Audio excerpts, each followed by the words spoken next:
आप रास्ते में चल रहे हैं या किसी कैफे में बैठे हैं और अचानक आपके पॉकेट में रखा अदना सा पेजर फटता है। जोरदार धमाका, हर तरफ धुआं। पेजर बम, वॉकी टॉकी बम, ये सब एक साथ लेबनान में मंगलवार को फटा। लेबनान में मंगलवार को हिजबुल्लाह संगठन के सदस्यों को निशाना बनाते हुए अब तक का सबसे बड़ा हमला हुआ। आमतौर पर जहां आतंक फैलाने के लिए हवाई जहाज, बंदूकों और बमों का सहारा लिया जाता है, वहीं पेजर ब्लास्ट की खबर ने एक बार को पूरी दुनिया को उस दिन चौंका दिया था। और ये चौंकाने वाली घटना थी भी, क्योंकि जो पेजर मोबाइल आने के बाद से कोई इस्तेमाल नहीं करता था, उसी पेजर का एक के बाद एक ब्लास्ट होना शायद ही इतिहास में ये पहली घटना होगी। जब से मोबाइल आया है तब से पेजर का इस्तेमाल कम से ना के बराबर हो गया है। अब इसमें सवाल ये उठता है कि हिजबुल्लाह संगठन के लोगों के पास ये पेजर क्यों था, जिसका इस्तेमाल आज के समय में कोई नहीं करता है। तो इसका जवाब ये है कि आज भी कुछ संस्थाएं हैं जो इसे सुरक्षित मैसेज सेवा के लिए इस्तेमाल करती है, और उन्हीं में से एक संगठन है लेबनान का राजनीतिक उग्रवादी समूह हिजबुल्लाह। और इसी समूह पर हमला करने के लिए पेजर को हथियार बनाया गया था। जिस तकनीक का इस्तेमाल हिजबुल्लाह अपनी बातों को सुरक्षित रखने के लिए करता था, आज वही तकनीक उसके लिए सबसे बड़ा खतरा साबित हुई। लेबनान में एक ही समय पे हजारों पेजर फटे और इसमें हिजबुल्लाह के सैकड़ों सदस्य घायल हो गए। इन जख्मियों में एक खास शख्स का नाम भी शामिल है। ये नाम है लेबनान में ईरान के राजदूत मेस्तबा अमीनी का।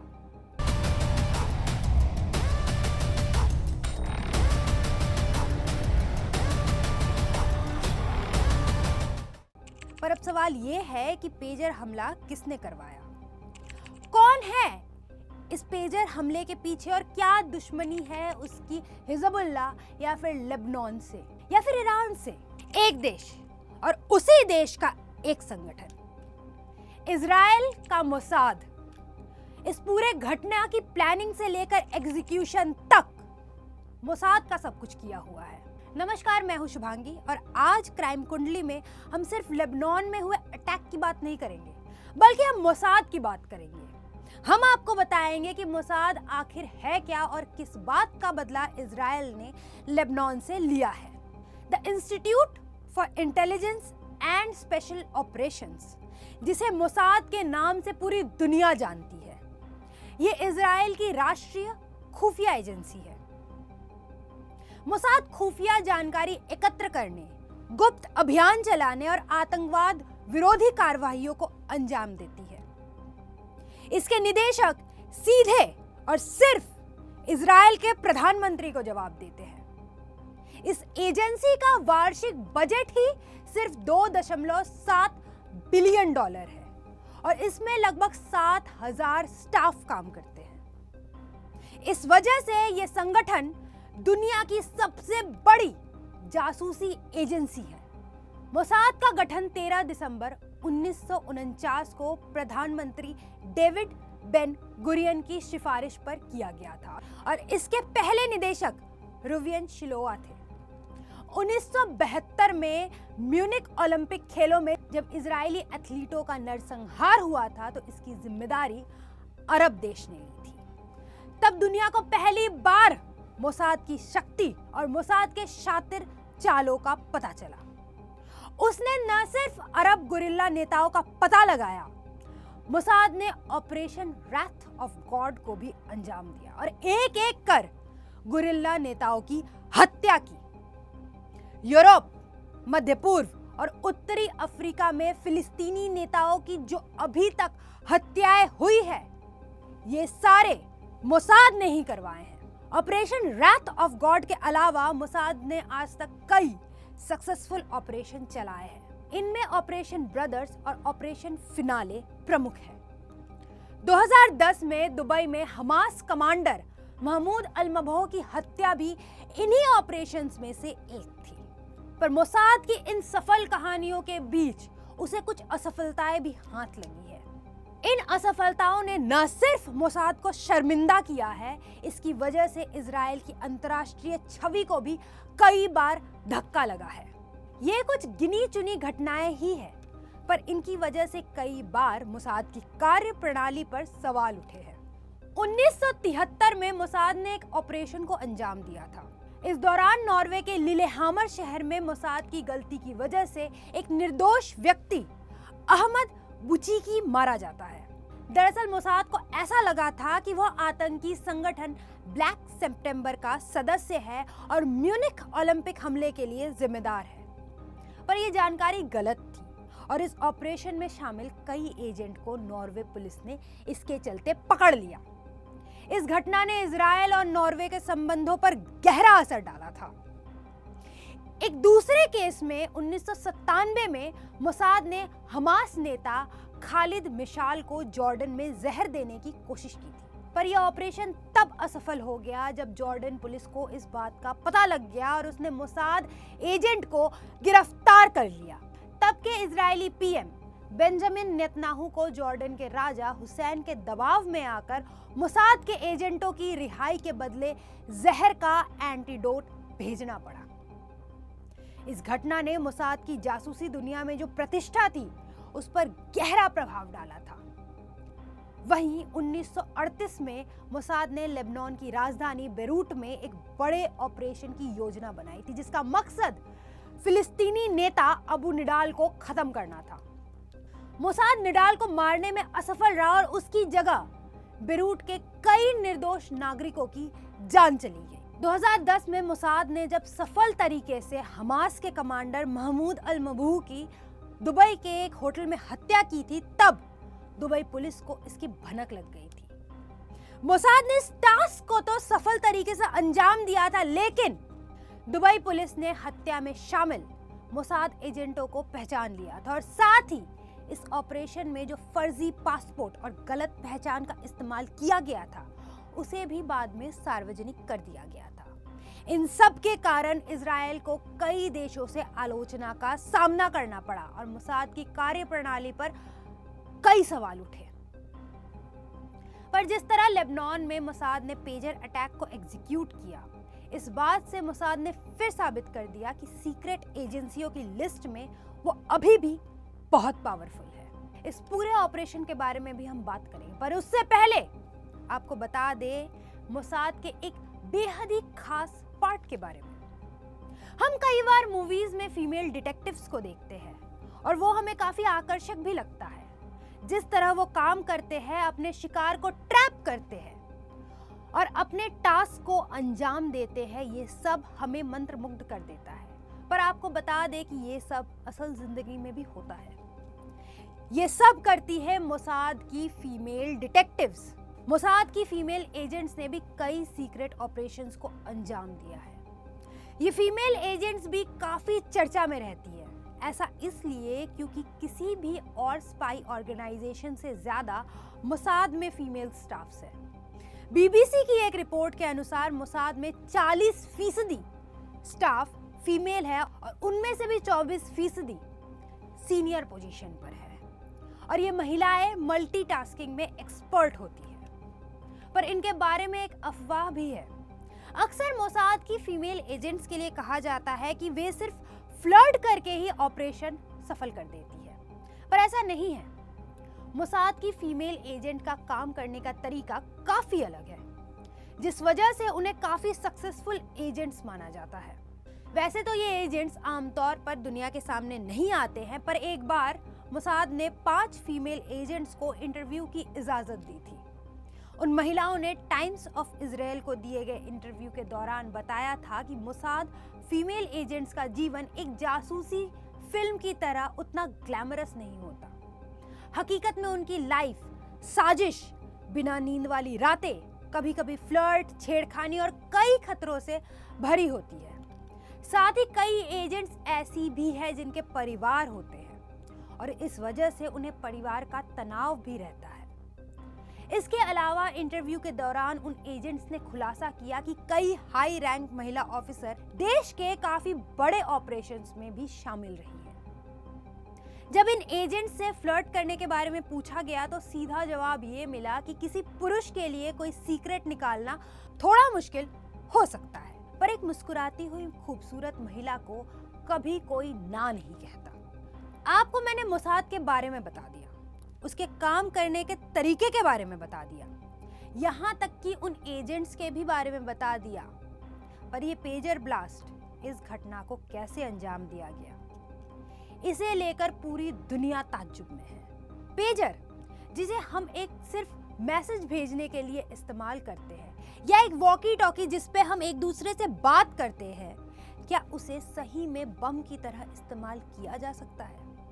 अगर हाँ, तो ये तकनीक आने वाले समय में दुनिया पे भारी पड़ सकता है, क्योंकि इस हिसाब से तो हर गैजेट को हथियार बनाया जा सकता है।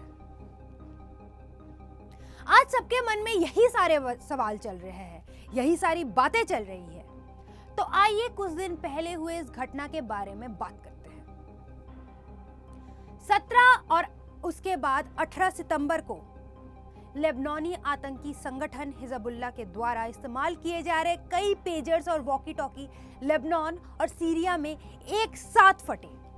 इसमें कई लोगों की मृत्यु हुई, कई लोग जख्मी हुए। ये सब तब शुरू हुआ जब हिजबुल्लाह के नेता सैयद हसन नसरल्लाह ने फरवरी में मोबाइल फोन के इस्तेमाल के खिलाफ चेतावनी दी थी। उन्होंने ऐसा इसलिए कहा था ताकि संगठन के अंदर की कोई भी बात बाहर लीक ना हो पाए। इसके बाद ही संगठन ने 5000 पेजर्स का ऑर्डर दिया था। हालांकि अभी तक खुले तौर पर मोसाद ने इसकी जिम्मेदारी नहीं ली है, पर फिर भी शक की सुई मोसाद के तरफ ही घूम रही है और यह स्पष्ट है कि इस हमले की प्लानिंग बेहद ही शातिर तरीके से की गई है, क्योंकि जिस कंपनी से पेजर खरीदे गए और जिस कंपनी ने वॉकी टॉकी बेची, अब उनके बारे में भी कई बातें पता चल रही है। आगे हम आपको बताएंगे कि इनके बारे में क्या पता चला है, पर उससे पहले एक नजर घटना पर डालते हैं। मंगलवार को हुए विस्फोट के बाद एक वीडियो सामने आया था। इस वीडियो में एक आदमी को लेबनान के एक बाजार में घूमते हुए देखा जा सकता है और कुछ ही देर बाद इसके कमर के पास ब्लास्ट होता है। ये उसका पेजर था जो उस वक्त फटा था। पेजर धमाकों के बाद लेबनान भर के अस्पतालों में बड़ी संख्या में लोग पहुंचने लगे। इस दौरान 12 लोगों की मौत हो गई और 3000 के करीब लोग घायल हुए। मरने वालों में 2 बच्चे भी शामिल थे। और जब पेजर ब्लास्ट में मारे गए 4 लोगों के अंतिम संस्कार के लिए भीड़ जुटी, तो उस वक्त 18 सितंबर को वॉकी टॉकी फटने लगे। इस दौरान 20 लोगों की मौत हो गई और 450 लोग घायल हो गए। तो अब सवाल उठता है कि हिजबुल्लाह के पास ये विस्फोटक पेजर और वॉकी टॉकी आए कहां से? ये सारा काम बहुत ही सावधानी से और बहुत ही बड़े प्लानिंग के साथ की गई और इस प्लानिंग ने शायद कई महीनों से लेकर 2 साल तक का वक्त लिया। इस घटना को जिसने भी अंजाम दिया उसे पता था कि हिजबुल्लाह बड़ी मात्रा में पेजर ऑर्डर करेगा और उसे यह भी पता था कि हिजबुल्लाह को ये गैजेट्स कौन बेचने वाला है और इस वजह से उन्होंने गैजेट्स के निर्माण से लेकर उसकी डिलीवरी तक हर छोटे बड़े कदम पर बखूबी नजर रखी। राजनीतिक जोखिम विश्लेषक एलिजा मैग्नेयर का कहना है कि हिजबुल्लाह के सदस्यों ने खुद संकेत दिया था कि पेजर 6 महीने पहले खरीदे गए थे और इन पेजर ने 6 महीने तक ठीक ठाक काम किया, पर ऐसा लग रहा है कि इन सारे गैजेट्स में ब्लास्ट एक मैसेज की वजह से हुआ। ठीक एक ही टाइम पर सारे गैजेट्स पर एक मैसेज भेजा गया जिसने इस ब्लास्ट को ट्रिगर किया। मैग्नियर का यह भी कहना है कि सभी पेजरों में ब्लास्ट नहीं हुआ है और इस वक्त हिजबुल्लाह बाकी बचे गैजेट्स का निरीक्षण कर रहा है और इसी आधार पर पता चला है कि पेजर के सर्किटरी के अंदर 3 से 5 ग्राम के बीच विस्फोटक रखे गए थे। इन PETN विस्फोटकों को बैटरी में लगाया गया था और एक शेल कंपनी के माध्यम से इन गैजेट्स को हिजबुल्लाह को बेचा गया था। अगर पेजर और वॉकी टॉकी को बनाने वाली कंपनियों के बारे में बात करें तो ये पेजर ताइवान में बने हैं और इनमें गोल्ड अपोलो कंपनी का लोगो बना है। इस कंपनी के संस्थापक सू शिंग हुआंग का कहना है कि जिन पेजर में ब्लास्ट हुआ था वो AR-924 मॉडल है और कंपनी ने इसके निर्माण का ठेका बुडापेस्ट स्थित एक कंपनी को दिया था। जिस कंपनी को निर्माण का ठेका दिया गया था उसका नाम BSE कंसल्टिंग KFT है और ये सौदा 3 साल पहले हुआ था। अब यही से कहानी घूम जाती है क्योंकि अब तार बुडापेस्ट से हंगेरी को जोड़ते हैं। दरअसल इस कंपनी को 2022 में हंगेरी में पंजीकृत किया गया था और इस कंपनी ने अपनी वेबसाइट में जो पता लिखा है वो बुडापेस्ट का है और यही एड्रेस कई कंपनियों द्वारा भी उपयोग किया जाता है। अगर BSE कंसल्टिंग का लिंक्डइन प्रोफाइल देखें तो उसके अनुसार इस कंपनी के चीफ क्रिस्टियाना बार्सोनी है जिन्होंने लंदन स्कूल ऑफ इकोनॉमिक्स से ग्रेजुएशन किया है और घटना के एक दिन बाद ही इस कंपनी की वेबसाइट को बुधवार को बंद कर दिया गया था। लेकिन कंपनी का इंटरनेट साइट अभी भी ओपन है और इसके आर्काइव में जो तस्वीरें हैं वह और पेजर के निर्माण के सारे जिक्र वहां से हटा दिए गए हैं। इस कंपनी के काम भी अस्पष्ट विवरण से भरे हुए हैं जिससे ऐसा लगता है कि कंपनी को इन सारे मामलों की जानकारी थी या फिर ये कंपनी ही फेक है, ये तो आगे पता चलेगा। पर अब आते हैं वॉकी टॉकी पर। आपको अगर ऐसा लगता है कि पेजर निर्माण में कोई गड़बड़ी है तो वॉकी टॉकी के बारे में अगर आप सुनेंगे तो दंग रह जाएंगे, क्योंकि वॉकी टॉकी का निर्माण करने वाली जो कंपनी है वो जापान की है और इस कंपनी के अनुसार वॉकी टॉकी के जिस मॉडल में ब्लास्ट हुआ है कंपनी ने उस मॉडल को 10 साल पहले ही बनाना बंद कर दिया था। यह पूरी घटना एक बहुत बड़ी साजिश के तहत हुई है जिसकी प्लानिंग बहुत ही सोच समझ के की गई थी और इस घटना को अक्टूबर 2023 में इजराइल हिजबुल्लाह संघर्ष की शुरुआत के बाद से हिजबुल्लाह का सबसे बड़ा सुरक्षा उल्लंघन बताया जा रहा है। लेबनान और हिजबुल्लाह ने इस पूरे हमले का टीकरा मोसाद पर फोड़ दिया है। गुरुवार को एक भाषण में हिजबुल्लाह महासचिव ने खुद कहा कि यह इतिहास का सबसे चौंकाने वाला हमला था। उसने ये भी कहा कि उपकरणों में कब, कहां और कैसे विस्फोटक सामग्री लगाई गई उसकी जांच भी चल रही है। वही UN ने इस घटना के स्वतंत्र जांच के आदेश दे दिए हैं। घटना के बाद से ही हिजबुल्लाह ने इजराइल के खिलाफ जवाबी कार्रवाई करने की कसम खा ली है। उनका कहना है कि इजराइल को पेजर नरसंहार की प्रतिक्रिया का इंतजार करना होगा।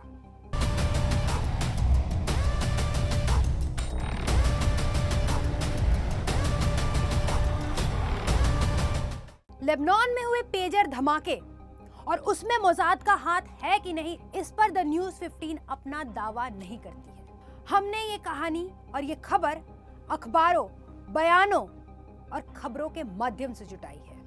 यानी कि ऐसा भी हो सकता है कि जिस घटना का जिक्र हम यहाँ पे कर रहे हैं उसे किसी अलग तरीके से भी अंजाम दिया गया हो। फिलहाल द न्यूज़ 15 के क्राइम कुंडली में इतना ही। आगे आप किस घटना की क्राइम कुंडली जानना चाहेंगे या फिर किस अपराधी की क्राइम कुंडली जानना चाहेंगे, कमेंट बॉक्स में हमें जरूर बताएं। देश और दुनिया की बाकी तमाम खबरों के लिए देखते रहे द न्यूज़ 15। नमस्कार।